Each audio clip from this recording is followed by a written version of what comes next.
पहली दफ़ा तहरीक लब्बैक के प्लेटफॉर्म से एक हिंदू को और एक सिख को भी MNA का टिकट जारी किया गया है। तो थ्रेड्स आते हैं, लोग जो है मुख्तलिफ तरह की ऑफर्स देते हैं तहरीक लब्बैक के कारकुनान को। आपको जी बिल्कुल, और तहरीक पीपल्स पार्टी से भी, ताकि हम किसी भी मज़हब से या मसलक से ताल्लुक़ रखते हों, हम तहरीक लब्बैक के प्लेटफॉर्म से या उनके झंडे तले यकजा होकर अवाम की फलाह का काम करें। अब जहाँ तक थ्रेड की बात है तो मुझे इस्तेकाम पार्टी की तरफ से भी ऑफ़र की गई।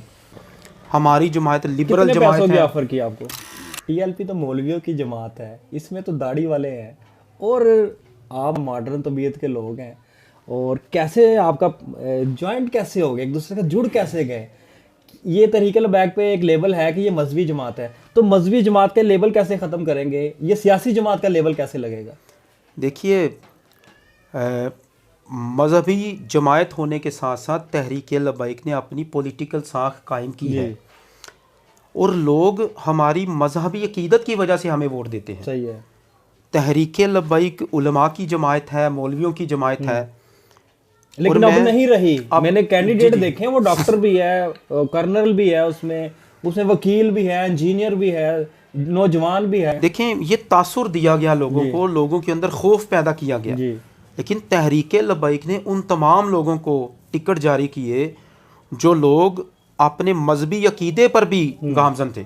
देखें, तहरीक लब्बैक किसी बेदीन शख्स को टिकट देने का तस्वुर भी नहीं कर सकती। बिल्कुल ऐसा ही है कि जो जीत कर असम्बली में जाए और हालात को ख़राब करे। बिल्कुल ऐसा ही है। हमारा तो मकसद ये है तहरीक लब्बैक का कि हम किसी भी मज़हब से या मसलक से ताल्लुक़ रखते हों, हम तहरीक लब्बैक के प्लेटफॉर्म से या उनके झंडे तले यकजा होकर अवाम की फलाह का काम करें और पाकिस्तान को मुस्तकम करें, जिस मकसद के लिए पाकिस्तान मार्ज़ वजूद में आया। बिल्कुल ऐसा ही है। और उस मकसद को तबाह कर दिया गया, ख़त्म कर दिया गया। तहरीक लब्बैक पाकिस्तान के प्लेटफॉर्म से आप इलेक्शन लड़ रहे हैं, आप पर प्रेशर भी होगा और लोग आपको डराते धमकाते भी होंगे, क्योंकि आपसे जो पहली जमातों के सीनियर रहनुमा थे, चाहे माइनॉरिटीज़ में ले लें, तो वो आपको कहते होंगे कि ये TLP के प्लेटफॉर्म से इलेक्शन ना लड़ें और दस्तबरदार हो जाएं, ये हमारे साथ मिलें। तो इस हवाले से भी अपडेट कीजिएगा, और साथ ये भी बता दीजिएगा जाते जाते अपनी देखने वाली आवाम को वोट के हवाले से कि तहरीक लब्बैक पाकिस्तान को वोट किस बयानिए पर आपको दें, ताकि ये आवाम जो देख रही है ये ना हो कि इनको भी सब्ज़ बाग जो दूसरी जमातों ने दिखाया और आप भी दिखा दें। बस वो बता दें कि आप गरीब आवाम के लिए, अपनी माइनॉरिटीज़ के लिए और पाकिस्तान के आवाम के लिए क्या करेंगे। हाँ, देखिए, 2 सवाल एक ही जुमले में आपने पूछे हैं। पहले सवाल का तो ये जवाब दूंगा कि तहरीक लब्बैक जो है वो किसी को सब्ज़ बाग नहीं दिखाएगी ना हमने सब्ज़ बाग दिखाए हैं कभी। तहरीक लब्बैक तो हक और सच पर खड़ी है। चलें, सब्ज़ बाग ना दिखाएं, वो पहले एक यू टर्न लीडर आया था, वो सब्ज़ बाग को यू टर्न में ले लें, अपनी बात से पीछे हटने वाले। हम उस टर्न को ठीक करेंगे। अच्छा जी। जो टर्न यू में बदल गया था, तहरीक लब्बैक उसको ठीक करेगी। ठीक है। अवाम को एक सीधा राह ले जाएंगे, करेक्ट में ले जाएंगे। हाँ जी, सीधा रास्ता अवाम को दिखाया जाएगा, ताकि पाकिस्तान की अवाम एक ठीक वे पर चले और अपनी मजहबी अकीदत को भी मद्देनज़र रखते हुए रब्बुल आलमीन को पसंद आ सके। बिल्कुल ऐसा ही है। अब जहाँ तक थ्रेड की बात है तो मुझे इस्तेकाम पार्टी की तरफ से भी ऑफ़र की गई। ठीक है। मुख्तलिफ जमातों की तरफ से मुझे ऑफ़रें भी दी गई कि आप हमारी जमात का हिस्सा बने। हमारी जमात लिबरल जमात है। ऑफ़र की आपको? देखिए, नो देखें, पैसों की मुझे कोई ऑफर नहीं आई, सीटों की ऑफर आई। सर, पैसों के साथ साथ ये दूसरी जमातें तो पैसों से बंदे खरीदती हैं ना। देखिएगा, 10 करोड़ का अगर PTI का MNA इमरान खान के दौर में लब्बैक का एक अदना भी कारकुन है, उसका कोई भी मोल नहीं। सही है। तहरीक लब्बैक के कारकुनान को ऑफर आई आपको?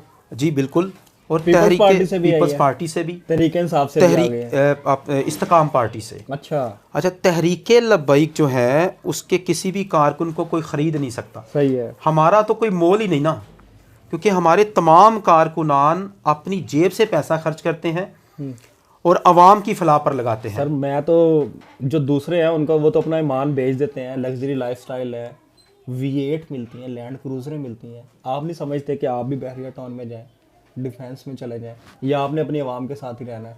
दूसरे लोग तो छोड़ जाते हैं ना, बड़े आलीशान घर ले लेते हैं, गाड़ियाँ ले लेते हैं, बैंक बैलेंस बन जाता है, फिर बाहर की शहरियत भी मिल जाती है, तो आपका कभी दिल नहीं किया?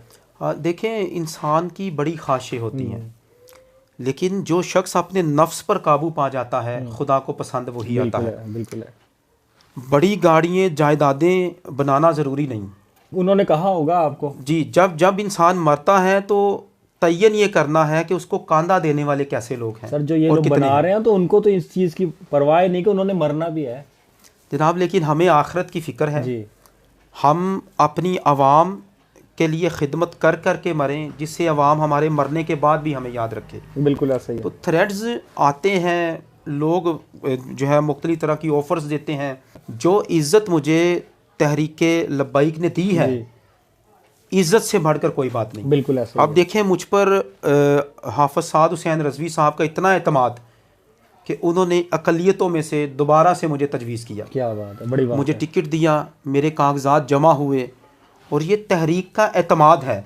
बल्कि मैं सादा लफ्ज़ों में कहूँगा कि मैं तहरीक का एतमाद हूँ, जो आवाम में आया हूँ कि आवाम जो अक़लियती बरादरी से ताल्लुक़ रखती है वो तहरीक को वोट दे, ताकि हम असम्बली में जाएँ और असम्बली में जाकर अक़लियतों के हकूक़ुल इबाद पर और अक़लियतों के मसाइल पर मैं बात कर सकूँ। बिल्कुल ऐसा ही है।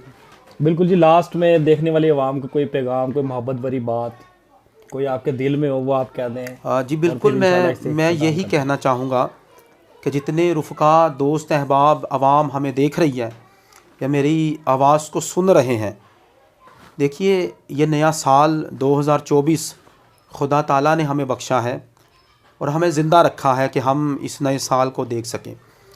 इस नए साल में एक नई जमात को मौका दें, ताकि तहरीक लब्बैक पाकिस्तान आपकी तमाम उमंगों को पूरा कर सके।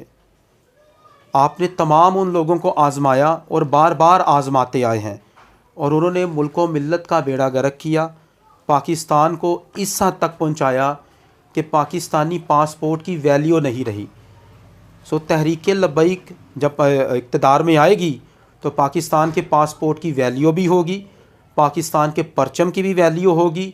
सब्ज़ हलाली परचम दोबारा से लहराएगा पूरी दुनिया में इज़्ज़त के साथ, हमारी आवाम की इज़्ज़त होगी और पाकिस्तान में इस्तेकाम पैदा होगा और अमन आमा पैदा होगा। सर आपने ये भी मुझे बताया था कि तहरीक लब्बैक पाकिस्तान के प्लेटफार्म से ना सिर्फ क्रिश्चियन बल्कि हिंदू और सिख है, इनको भी टिकट दिए जा रहे हैं, वो ज़रा ब्रीफ कर दीजिए। जी बिल्कुल, पहली दफ़ा तहरीक लब्बैक के प्लेटफार्म से एक हिंदू को और एक सिख को भी MNA का टिकट जारी किया गया है। इसमें हमने तहरीक ने कोशिश की है कि सिर्फ अक़लियती बरादरी में से मसीही कम्युनिटी नहीं, सही है, बल्कि हिंदू और सिख भाइयों को भी साथ लिया जाए। वो भी तर्जुमानी करेंगे, वो भी अपनी अपनी बरादरी की तर्जुमानी करें और उनको उनके हकूक दिलवाएं। बिल्कुल ऐसा ही, और उनके हकूक की आवाज़ बने। ये तहरीक लब्बैक के प्लेटफार्म से पहली दफ़ा हो रहा है और डॉक्टर इंसराम सौदागर ने अनाउंस भी कर दिया है कि ना सिर्फ क्रिश्चियन बल्कि सिख और हिंदू भी तहरीक लब्बैक के प्लेटफार्म से ये इलेक्शन लड़ रहे हैं। तो फैसला आपने करना है कि क्या इस दफ़ा तहरीक लब्बैक पाकिस्तान को आजमाना चाहिए या नहीं आजमाना चाहिए। क्या तहरीक लब्बैक पाकिस्तान को इक़्तिदार मिलना चाहिए, क्या तहरीक लब्बैक पाकिस्तान को सीटें मिलनी चाहिए, नहीं मिलनी चाहिए, या फिर आपने 76 साल तारीख में जिनको 3 से 4 बार आजमाया, एक बार आजमाया, उन्होंने आपके लिए कुछ नहीं किया। तो ये सवाल मैं आप पर छोड़ कर जाता हूँ और इस सवाल का जवाब आपने कमेंट सेक्शन में करना है। अपने होस्ट मियां खुर्रम को इजाज़त दीजिएगा। अल्लाह निगहबान। पाकिस्तान जिंदाबाद, इस्लाम जिंदाबाद, पाक फौज जिंदाबाद।